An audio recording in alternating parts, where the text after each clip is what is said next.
What's splashin'? Welcome to season 9, episode 5 of Siren Sundays with me, your host, Lashanti the Siren. And today, our guest is Mischa Lockhart, co founder of Certified Conch. Welcome to the show. Thank you for having me. I'm happy to be here. Definitely super excited to have you and hear you talk about all the amazing things that you've done. And I will just kick it off right there. Can you please let my wonderful viewers know who you are? Give me a brief intro. It's super hard for me to talk about myself when it's just not like a question that's about the industry. But my name's Mischa Lockhart. I am the co-founder of Certified Conch. I'm also the chief flamingo officer at Bahamar currently. My background, so I've always worked with animals from I was this wee big. I'm not that much taller than that right now. But since I was a little kid, it's always been a part of my passion and using my love for animals grew my love for conservation, sustainability. So my degrees are in animal science and behavior. I also have a degree in accounts because I could not convince my people that I can make a career out of this. So shout out to my career. But that's pretty much who I am. And I've been in the industry for a little over 12 years officially. But like I said, I've been working with animals since I was young, always volunteering, always working with someone who was working with animals, rehab, cleaning, feeding. So all those good stuff. Now, I know I've heard this story before, but I definitely alluded to it in my behind the scenes on Instagram that you've actually worked with one of my favorite marine animals before, which I don't even think I've ever told you, but the manatee, the big, beautiful manatee, are like my favorite marine animal, or let me say favorite marine mammal, because I got to give some love to seahorses. But I would love for you to talk about, and I think that was actually, correct me, of course, if I'm wrong, your first experience working with wildlife? So it wasn't my first experience, but it was my first official experience, like working with a company, being sent off to do something. So I was actually in Clearwater, Florida, so I went through Atlantis, working with manatee health assessments. And I went super prepared, thinking I was like this big super trainer syndrome, which we call it. When you first get into the industry, you're doing lots of great work. And I was just amazed at how much I didn't know, how inexperienced I was at the time, and how I just wanted to be able to continue to do this kind of work and become that experienced person on the catch beach or on the medical beach. So, yeah. And it was pretty cool. Manatee health assessments, that happens every year. And if you've never been, even if you have like this much experience with animals, you can go down there, help out, and get a chance just to be a part of something really cool. That's exciting. And so I was wrong. That was not your first experience, but can you tell us about what your first experience was, even if it was just an internship? Was it something in high school where you decided, I enjoy working with wildlife?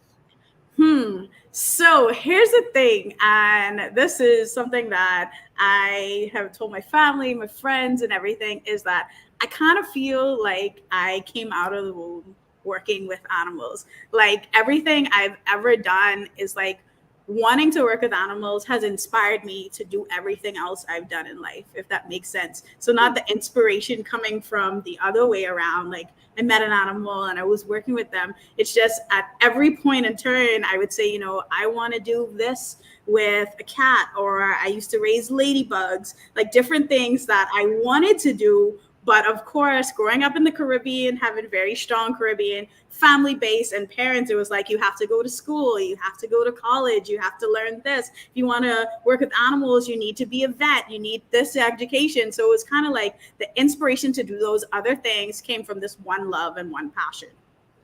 I love that. And I love that you also point out again that it's something about Caribbean parents, boy. If you ain't going off to school to get a degree, whatever that career is that you're pursuing, you'll just never be successful at it. And I love that they still pushed you regardless to get the degree. As you've explained, that has been a helpful degree for you regardless as well. Definitely. I'm interested in hearing. So you said you have animal science and behavior. What school did you go to for that degree? I actually went to Unity College. So I started at UT, but I took a quick hiatus and came back home. That's when I found out about the opportunity to work at Atlantis as a marine mammal specialist. So during that time, of course, when you're going to school and you're learning about things, everybody wants that opportunity. And there I was at home on a hiatus, getting that opportunity with no real experience. So I went into the swim test, and that was one of the best moves I've ever made in my life, is actually just making that leap to get in the industry right away and continue to go to school as that was happening. So I was at Atlantis for a little over 7 years. I was a marine mammal specialist, a dolphin trainer. I got my bird experience there as well as my sea lion experience. So it just helped me with a lot. And when it came to working with birds, I was one of their first trainers to start with their birds, working with macaws. And that's actually how I grew my huge love for birds. I've always loved Bahamian birds. And then, of course, Bahama and the opportunity to work with our national bird, the flamingo, it just was so amazing. What would you say? And I'm kind of going off the dome here. Sorry, I usually send my guest questions in advance, but no worries. I'm like, ooh, here's a fun. So, in working with something like the macaw and now working with the flamingo, what would you say are some of like the unique differences between okay, let me say a huge difference with flamingo and a macaw, and just birds in general. I say flamingos are one of the most unique species to work with, is literally the difference between a flock animal and an individual animal. Macaws, you have to learn them on an individual basis. For flamingos, depending on how they were raised, they have very similar personalities, very similar behavioral differences. So a flamingo in the wild would react like a flamingo in the wild. A flamingo that's hand raised will act like a flamingo that's hand raised, and just learning those different intricacies. And believe it or not, what every bird you think likes something, a flamingo they like something totally different. It took me a long time as a keeper, and I would say a seasoned keeper, working with dolphins and macaws and sea lions, like just giving them enrichment is just so different. For a flamingo, they're like, I don't really like this toy, but your shoelaces, they're amazing. So it was definitely a little bit of a learning curve for me, but getting the chance to raise 9 flamingos, like hand raise them, it's one of the best experiences. I always tell everybody, I got 9 kids, they're all feathered. And then we do have a quick question. So the macaw, is that the bird from Rio? So it is a type of macaw, but that macaw is actually extinct right now. I work with green wings and blue and golds, but a macaw is technically one of the birds from Rio, but a different type of macaw. So there are different types of macaws in the world. Yeah, and I know you use the word enrichment. So can you actually take some time to explain what do you mean by enrichment when you talk about that with flamingos or any sort of animal that's in human care? So under human care, there is an element that you won't find in the wild. So I like to say for birds in general, there are about 4 categories that we look for. All right, so we look for foraging, we look for exercise, we look for enrichment, we look for pruning, and we'll also look for them to be able to socialize with different animals that are their pairs. So one of the biggest things is under human care, you have to make sure, and I wouldn't say you have to, but it's encouraged to make sure that your animals are living enriching lives. And sometimes EEG, which we call an environmental enrichment device, is something you add to their environment that kind of gives them a little bit more curiosity. So for like a dolphin, you might add like a mirror because they've never seen themselves. For a macaw, you might add different toys, different things for them to chew, different tangible things for them to eat. So it's just an enriching life. It's the same way we can survive off literally the basics, but then you throw in some pizza in there and some conch salad in there, and you're just like, yeah, I'm having an enriching life. So it's the same thing with your animals. I love that. And I wonder if you, for someone who has like a cat and a dog, can you give tips on, well, what would be something enriching for a domesticated animal in a home?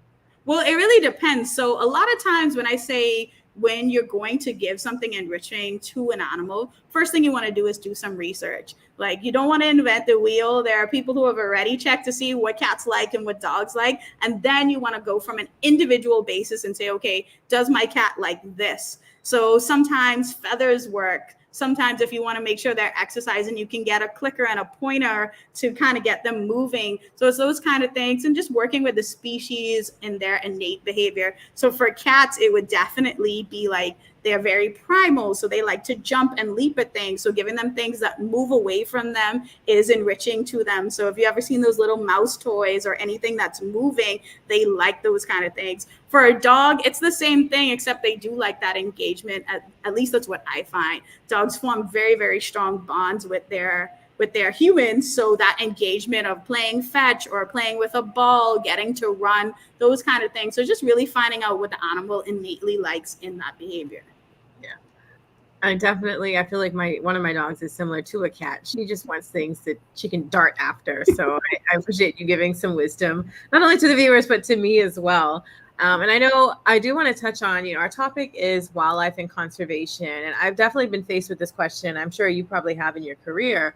How is keeping animals under human care conserving animals in the wild? So one of the biggest things I look at when it comes to that is the connection between forming wildlife and conservation. There are some people who will never work with animals, but getting that opportunity to meet someone like me or someone like yourself and getting into that space, learning about that animal, it is that connection. So I look at wildlife or working in wildlife and animals under human care is bridging that connection between us and those wildlife that we're trying to protect. So I wonder if you've ever encountered, because we're going to start talking obviously about challenges, but there's always, I feel like in my past also working with just people and animals and then people and animals. What do you think are some like misconceptions that you've found when you interact with like a person who has never maybe seen a flamingo before in real life? I would say the biggest thing is the feeling they get. And that's always for me as an animal keeper. Of course, I visit different zoos, I visit different places that have animals, and I always look for the feeling I get when I meet their keepers or when I meet the animals. And I think that's where the genuine connection comes from. When someone cares about their job, when someone cares about the animals that they're working with, like you can feel it. And I think that's one of the things that people look for. In all honesty, I've had the question lots of times, like, Mischa, how do you deal with people who don't like what you do or don't understand what you do? I'm just like, I just explain it. I have worked with people who are like, I'm totally against animals under human care, but I totally get what you do. And it's amazing.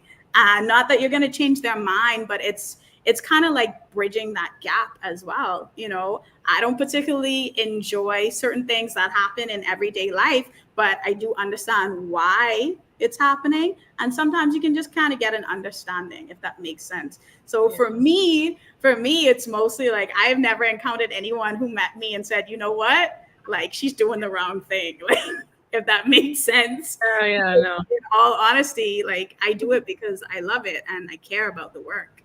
Yeah, and I definitely think even just hearing you talk about it now, I can tell that you've definitely picked the right career for yourself.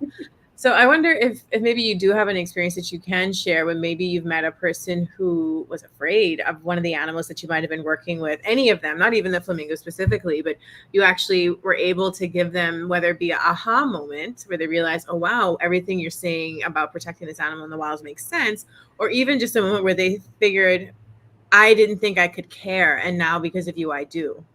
Definitely. I think that is one of the biggest things when it comes to birds in general.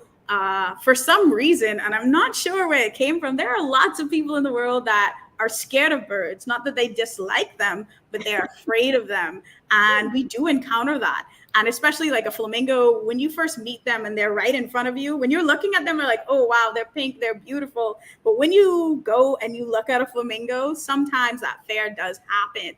And just showing that relationship that we have with our animals is one of the biggest things that I think I've saw people have that aha moment, like, wow, she's playing in your hair. Wow, she does see you as a part of the flock. And it's just like, I didn't even know these animals could have those type of emotions or have those types of feelings. And I think that's the most rewarding aha moment I've seen. And I've seen it multiple times where someone starts out a program really, really scared and they're like, wow, I did not know that this could be this way. So yeah.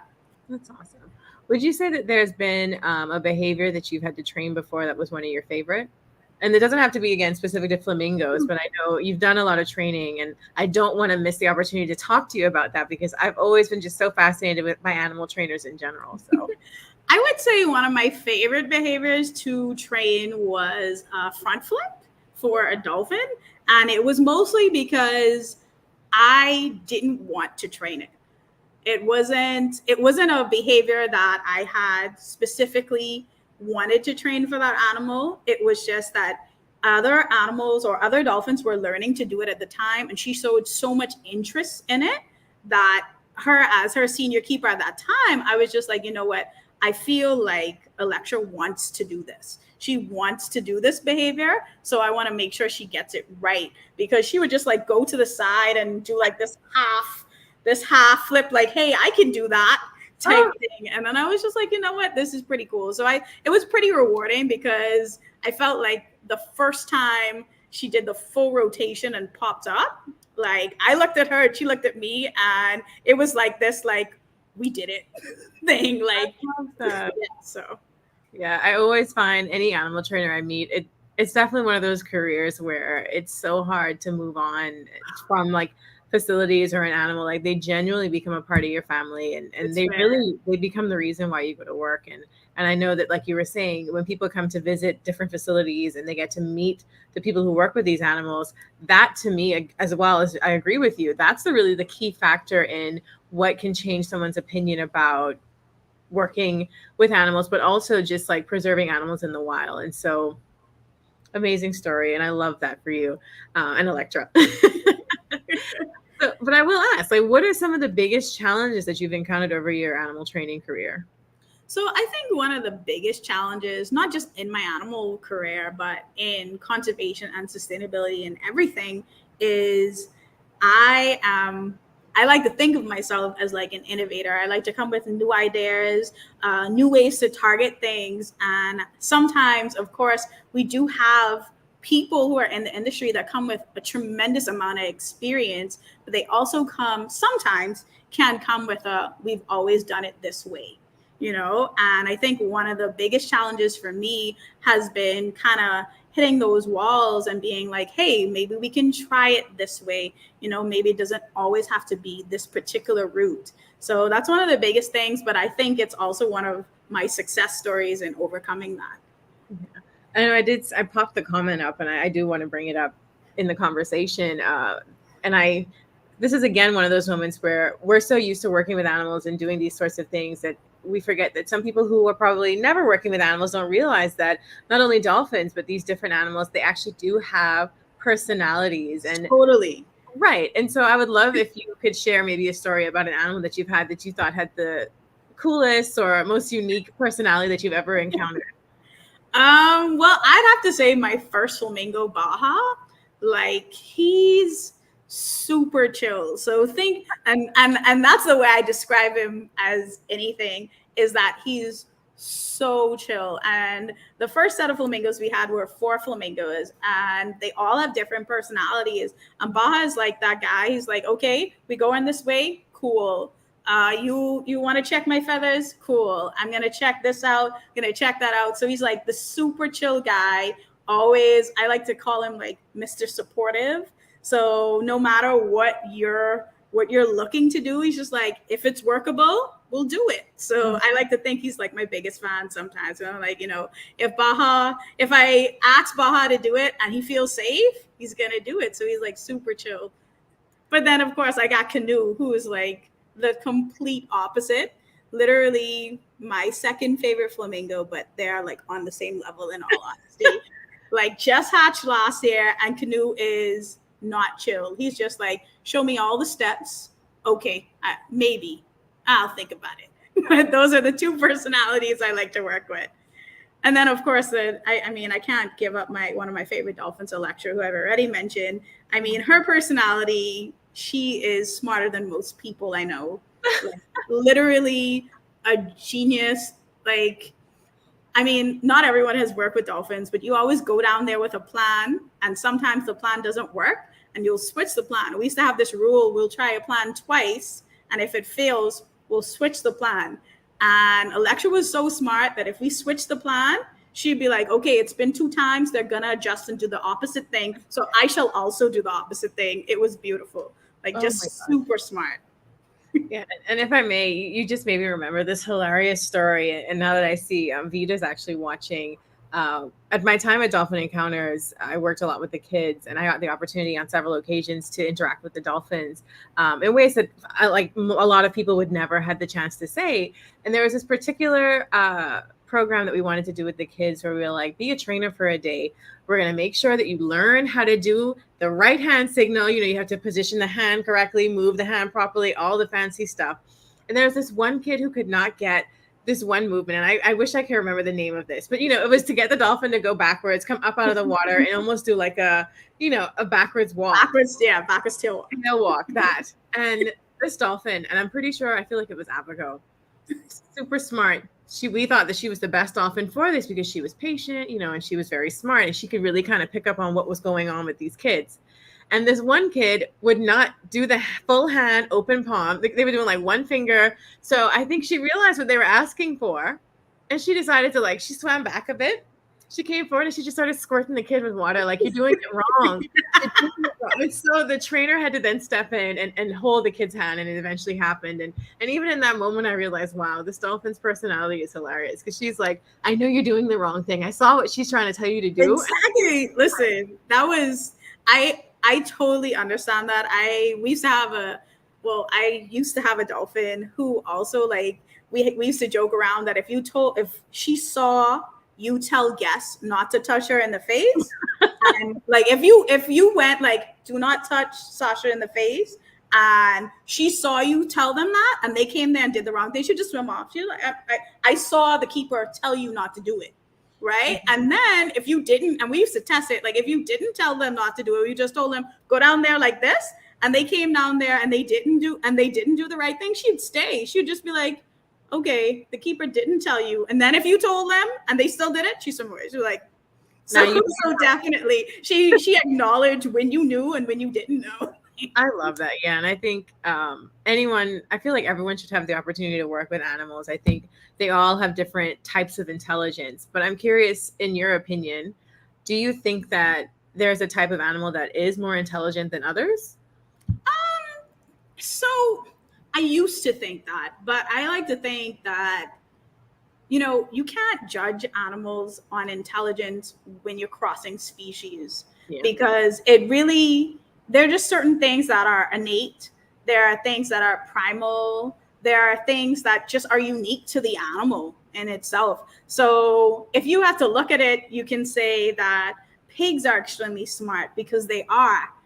But I like to say pigs are extremely smart for pigs. Dolphins are extremely smart for dolphins. You have dolphins that are smarter than some other dolphins, but I wouldn't compare the same species. I wouldn't compare different species. The reason is because they can't be smart at things they don't know. A pig can never be the greatest swimmer compared to a dolphin. You know, so those are the things. And I like to say it just comes with growth, is just knowing. I would never be like, oh, dolphins are smarter than macaws, because I have met macaws that could be smarter than some dolphins, but I would never try to compare the two, because at the end of the day, they're totally different species and they learn in totally different ways. Yeah. Have you ever had to work, and this is going to be my last question on this, I'm definitely going down. It's okay. We can talk about it all day, to be honest. Fortunately, you are very knowledgeable with this, but I am curious, and only because I feel like my viewers are curious about this too. Have you ever had to work with a behavior with multi-species? So what do you mean? It's like a dolphin and a sea lion working on a behavior together, or a macaw and a sea lion, or, you know, like having to work with two different species. Because you often see, like, and I only think about when I go to the shows in the States, they have a cat, a pig, a dog, all doing just like a series of behaviors that interact together. So yes and no. And the biggest thing with that is when you train those behaviors, you train them separately. And then you're training the animals not to necessarily do it together, but to be comfortable while the other one is performing. So that's like, and performing is the wrong word for me. I would say doing the behavior. So one of the biggest things with that is definitely, I wouldn't say it's crossing the species. It's mostly just making sure that they're desensitized to the other animal being there. They're comfortable with the other animal being there. So I've definitely had to do it, but I don't really look at behavior in a training way. And I like to say a lot of people who I've worked with in the industry is always like, Mischa, your brain is so weird, because I work backwards for everything. Like when it comes to training animals, if I have an end goal, so if the end goal is to get the animal to fly from me to you, I start at you. Because at the end of the day, when I'm working with the steps, so the steps don't start at you, but when I'm writing down the steps and I'm training the behavior in my mind, I work, this is the end goal. What would I need to get there? Fascinating. That does sound like your brain works differently. As most people do. We're all on a different level of intelligence. And I love that you entertained my dive into animal training. No worries. It's For my anyone first love, so. find her. She's around. But I do want to ask, and someone already asked in the chat, and I will pop the question at the same time that I do, but what is certified conch? So Certified Conch is a conservation sustainability business. Right now, if you look at it, you can find us at certifiedconch.com. We do consultancy, we do events, we do different things, but the real thing about Certified Conch is actually just in the name, right? So what happened is, of course, we all know what a conch is in the Bahamas, right? But we all know what happens when someone refers to you as a conch. And it's one of the reasons I used it. It's actually right here on my shirt. Certified Conch is because I want to erase the stigma. All right. So my co-founder and business partner and I, when we got together, we had this idea, and we've had it for a while of, we want to do more work. We want to get outside of our regular 8 to 5, 9 to 5 and do more. But we wanted to kind of concise into what we wanted. And when we say erasing the stigma, of course, in the Bahamas, being a conch is like it's seen as being gullible. Like people could take advantage of you. That person just a conch, right? Mm-hmm. But in all honesty, when you think about the queen conch as a national symbol here in the Bahamas, everybody knows what it is. It's a delicacy. It's our national dish. Like it shows the versatility and the power in that species.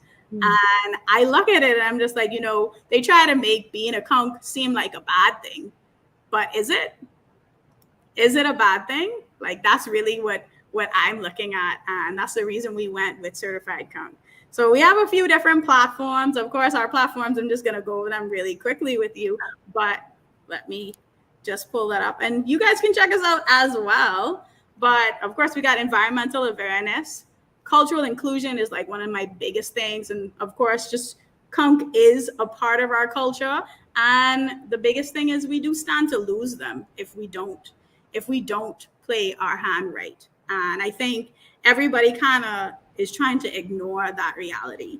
And Certified Conch is here to tell you guys, hey, we have this reality and we have other realities when it comes to environmental awareness, that if we don't make a change now, like this can impact the future in such a huge way, where there may be Bahamians later on in life who don't even know what a conch is, who's never seen a live conch. So imagine like if that was to really happen, if we just, I want to say, let this opportunity go to save something that's so precious to our culture. Yeah, I definitely agree. And I think I was very excited when I saw you guys first launch, the Certified Conch. I have my shirt. You do. I do think it's exciting to do this. And I know a lot of times people feel like, oh, well, someone's kind of already doing it. But I love that you two stepped out and you actually just took the handle. I know you actually have an event coming up. We do have an event coming up. So it is Certified Conch. It is going to be, so it's also under reef sustainability as well, which is also a part of Certified Conch. We have different branches. And our event is on November 11th. It is a conservation and comedy event. So please come and check us out. You can actually register on our Instagram page. You can also check us out at certifiedconch.com, but you can only register through our link that's on our Instagram right now. And really and truly, when we came up with this particular event, it was just bridging the gap between, some people feel like conservation is almost unattainable. Conservation and sustainability, what is that? If you are not if you are not like in the industry or in the sector, sometimes it could feel unattainable. And we really just wanted to make sure that people felt like they could reach out, they could get involved. And that's why we went with the comedy route, because everybody can relate to a laugh. Everybody likes a jokey joke. A little kiki. Definitely. And Pachancia said it well. You know, I love how passionate you are about our culture and the environment. And I think a lot of times Bahamians who don't, like you said, who don't work in the sector, there's almost like this this disconnect that they have from the environment, almost forgetting that our environment is why we are what we are as the Bahamas and as a Bahamian people. And so even though they may feel, oh, well, I don't work in tourism, I don't work in the environment. Yeah, but you stand to lose a lot if we let the conch disappear, if we let these coral reef die. So I'm so excited that you guys have found a way to bridge that gap between the, and I hate the term lay people. Oh, what's a better word? The public, the uninvolved public, you know, to hear about this in a way that is palatable and is relatable as well. And so I'm super excited to see your event kick off. I love that all these people are showing you love. We do have a question actually in the audience before I continue with my questions. Pachancia asked, what is one thing that keeps you going given the many challenges we face as environmentalists? And she was specific to in the Bahamas. Specific to in the Bahamas. I would say the one thing that keeps me going is if we stop, that's it. Yeah. Like that's really one of the biggest things, is that if everybody decides not to do it, like it just won't happen. We will lose so much as a culture. We'll lose so much as an environment. We'll lose so much as a world, not just the Bahamas. So for me, it's always just keep going and keep giving 100%. But it's understanding what that 100% is that keeps me going. Sometimes I am at 50% when I get up in the morning. And at 50%, we still have to do the work. But of that 50%, I give 100. So it's just making sure that you know what you are. So to explain it is like some days you get up and you're like, bam, bam, bam, everything's working, everything's moving. You are at 100% and you're giving 100%. Sometimes you get up and you're just like, wow, I am tired. It is hard to move right now. I did so much work yesterday. But then you just know, okay, my battery is at 20%, but of that 20%, I'm going to give it all I have. Yeah. So it's giving it all you have of what you have at the time. That's the kind of math I work with. Yeah.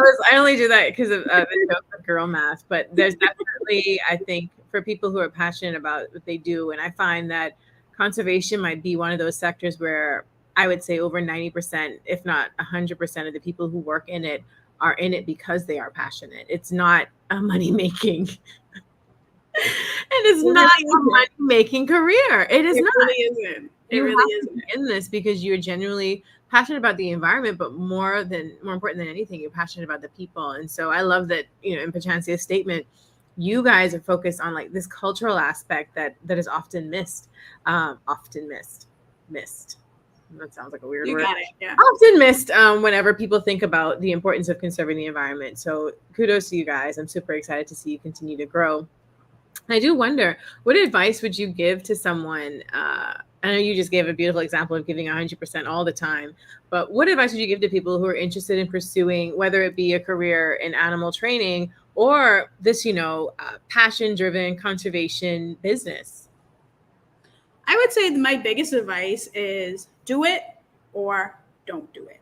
So never stay within like that balance zone. I used to like say something like, don't be lukewarm. Like if you're going to be cold for something, be extremely cold for it. If you're going to be hot for something, be extremely hot for it. So don't halfway do it. That's one of my biggest things, is that if you're going to get into this industry, do it because you love it. Do it because you're passionate about it, or go find something that you are passionate about. Because at the end of the day, believe it or not, life is hard. When you love something, it's hard, but you get up and do it because you love it. You get up and do it because it's a part of who you are. So don't do it because it's a fad. Don't do it because your parents like it. You've always liked working with animals, so you're going to jump into an industry and volunteer. Like one of the biggest things is you will find out if something is for you if you start doing it on a volunteer basis. For You free. go home really, really tired and you still want to get up the next day and do it, you love it. Like that's one of the biggest things. And I always say, like, when I was 16, 17, I've got people who still reach out to me since then where they're like, you know who you need to call? Call Mischa for this. And literally back then, I was doing it for free, doing it tired on my spare time, on my not spare time, on a call, on another call. Like it literally is just one of those things where as you go and as you push through, you will understand what your passion is. So that's why I say do it or don't do it, but find your passion and stick to it. And believe it or not, conservation, sustainability, your environment, it's where you are. It's where we live. You live in the Bahamas, you're an environmentalist. I love that. And I feel like you're talking to me. I know you're talking to everybody, but you're so talking to me. And I wonder if you do have any advice for maybe even just avoiding burnout. You know, sometimes we can get so pulled in by our passion, pulled in by our love of this. We often forget to, recharge, right? Like what advice would you give to someone who is passionate, but does not know how to do that? Like, how do you pull away and actually recharge to keep giving 100% for this? So I used to say, make sure to take time for yourself. But I realized that it's really hard for people who are in the industry to do. It's something we say in words. We see each other and we say, man, Mischa, Lashanti, make sure you take time for yourself. Make sure you're doing what you're supposed to do and take care of yourself. But really and truly, we all know that sometimes we don't take that advice. But the advice I want to give is find people who are in your field, find people who you relate to, find people you can talk to, find people that have strengths that you don't have. You don't have to take it all on yourself. And just believe it or not, it helps with burnout. My co-founder, my business partner, Renique Forbes, listen, she does all the things that I can't do. All the things I can't do. But when it comes to the things that I can do, we play to our strengths. We do the work, and it just becomes more impactful, because when you're not burning yourself out with things that just may never work for you, it's just one of those things. And I always say, just find your people. Once you find your people, like it just works. It just works. Like you just wonder how it never worked before. Listen to me, and I will expose Renique right now. I was just talking to my viewers, to Mischa, about how I feel like Renique has been a godsend. You both as a team. Anyone who's wondering, oh my gosh, and I've heard this, wow, the brand refresh, like you've been doing something different. And I'm like, yeah, I have this amazing comms manager. It's them, guys. I found my people. They are part of my tribe now, and I'm never letting them go. And that advice was just so potent. And it reminded me of when we were on a panel together recently, and one of the students asked us, do you guys ever get overwhelmed? We all just the four of us on that panel, we just burst out laughing because yes, always, all the time. But again, it's so important to find people who are sharing in that experience with you. Oh, look at my thumbs up. Who are sharing that experience with you, and like you said, can play to the strengths. There are some things that I'm great at. There are some things that I'm okay at, and there's some things that I can't do at all. And it's so important to connect with the people like Renique, shout out to her again, who are passionate about it and have the skill set and are just amazing in the things that they do. So I love all the love Renique's getting it. I love it. But yeah, and that's so important. And I think that is like the perfect recipe for a successful business, company, friendship, everything. I love how, man, I got to bring Renique back on the show. She's already been on the show. Guys, you're going to see her probably next season, I promise. But yeah, definitely. Can you let us know how viewers can get involved with either your work specifically, whether it be through volunteer internships? Do you guys mentor? Like, how can we get involved more with Certified Conch, but just maybe in working in animal training as well? Of course. So animal training, of course, I am the chief flamingo officer at Bahamar. So if you want to learn anything about our animals, anything about our flamingos, our birds, we have tortoises as well. You can check out bahamar.com as well. You can go and check out our programs. Bahamar itself does internships where we've had a few interns come through wildlife as well. But when it comes to connecting with me specifically as an individual, certifiedconch.com, you can reach out, sign up there. You can also check us out on all platforms. We're on Instagram, Twitter, Facebook, so you can check us out there. And of course, we're just going to continue to have events. You can check our event out on November 11th as well. Register for that. But we're just going to continue to make those connections. And in all honesty, I think I just want to shout out Lashanti, which is like the connection queen at the moment as well, because so many of us have learned about each other either through you or different connections as well. So it's one of the biggest things, just to continue to push forward, and we can all move through together. Yeah, man, it's all about connecting and collaborating. I think those are two like buzzwords of the year. But I do have two more questions for you as we start to kind of wind down this episode. Who is someone in the sector, whether they're international or local, that inspires you, and why? Not Renee, because we all know that she just got fair. So, I mean, when it comes to inspiration, I think for me, when I say in the sector, like my grandfather, who's no longer with us, but he was a fisherman and a captain, a master class captain, and he loved the ocean, loved boating, loved what he did, and that inspired me to love what I do, like love animals, love everything that I'm passionate about, because there's nothing like loving or being passionate about something. When it comes to inspiration in the sector currently, I want to say there's no individual specifically.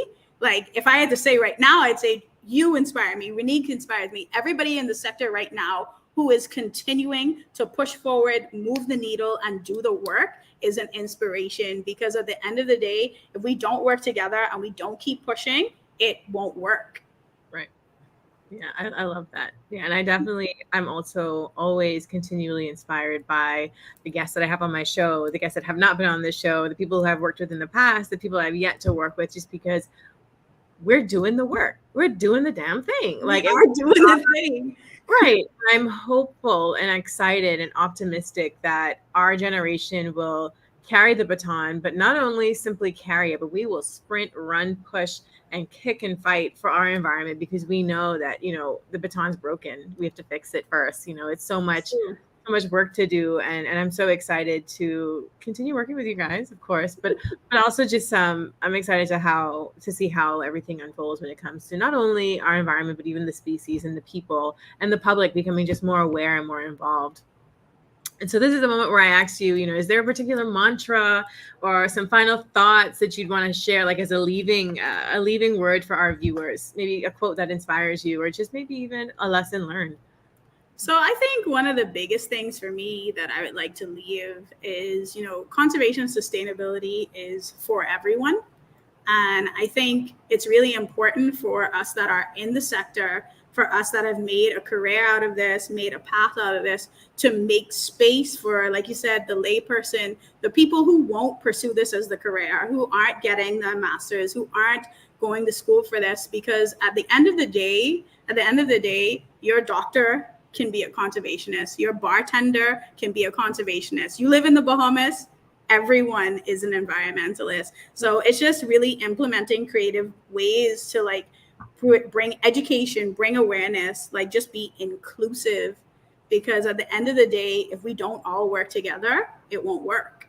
And I just think just creating relatable avenues to kind of get that information out there just across all demographics, all people, that's when we're going to start to make a huge change. Like it won't work if we won't work it.